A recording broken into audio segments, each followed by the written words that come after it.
What is prestressed concrete?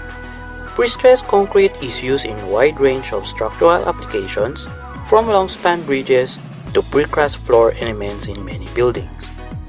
Let's imagine this block of books as concrete without reinforcement steel. Reinforced concrete has compression at top and tension at bottom. So, let's put the compression at the top cross-section part of pile of books and try to carry it. Notice it will fail immediately on its self-weight load when you carry it, unless you put more exerted force in it. But take a look at the bottom part. There's a space gap between the books. That represents the concrete cracking at the bottom part because of tension, meaning the job of reinforcement steel is just for tension and to keep the concrete in place. Now as we apply external force to whole cross-section area, you can carry the books acted like a single object, like a box. If we add more books pertaining to the long span of concrete, you can still carry it, but it needs to have more compression to last long. So, the prestressed concrete concept. The concrete is strong and compressive but weak in tension. So, the initial pressure we put in concrete is to increase force ability and tensile strength.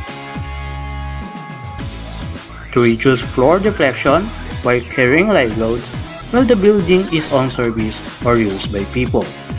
This is to maintain the concrete straight while carrying loads. There are two types of system.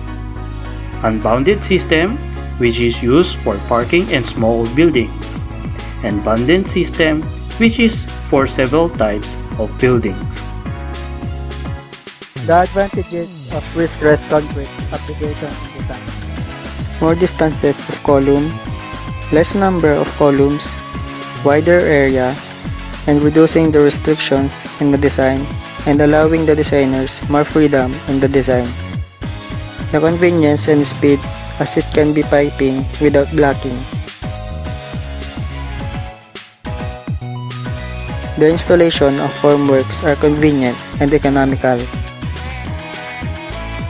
Can minimize the limitation on the design and provide flexibility on partition wall.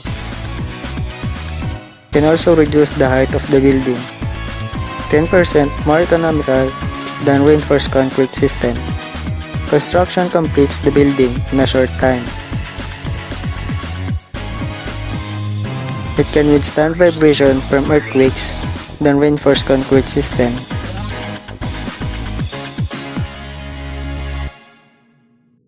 These are the disadvantages of pre-stressed concrete.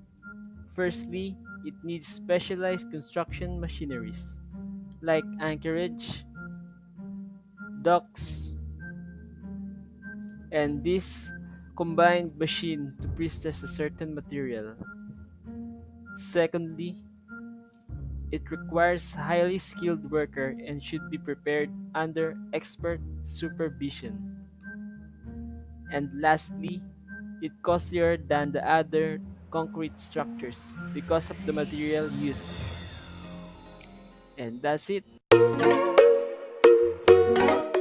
In this video presented shows the steps on how to do a post-tension concrete in actual structure. And there are 17 steps as follows.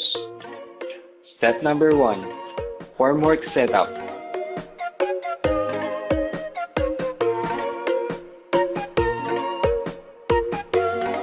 Step number 2. Fixing slab edge formwork. Step number 3. Fixing anchorage, bursting reinforcement. Step number 4. Placing of bottom reinforcement.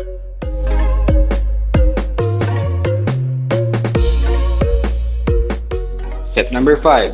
Placing anchorage, pocket former, and ground vent, or anchor assembly. Pocket former. Anchorage holder nails.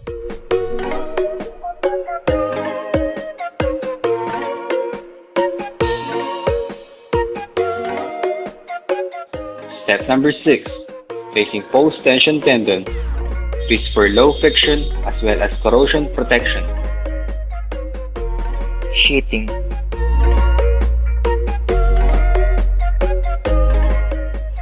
Step number 7. Fixing of barcher for post-tension tendon.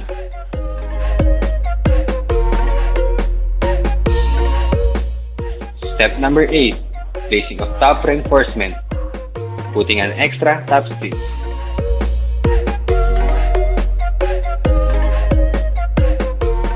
Step number 9. Concreting of slab or concrete pouring.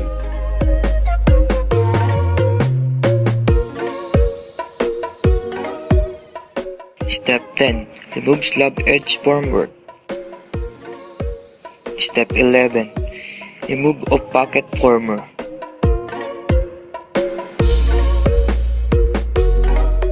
Cleaning excess concrete on the anchorage. Step 12. Placing anchor head and wedge.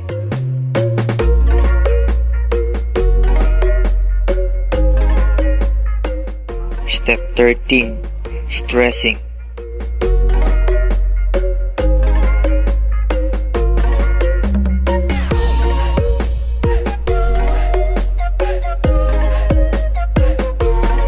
The steel stretches as it is tensioned and locked into place using an anchoring component, thus maintaining the force in the strand.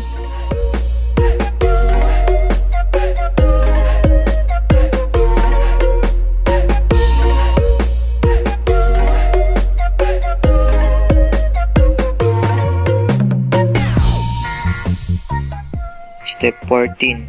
Cutting end of strand. Step 15. Filling of pocket by grouting material.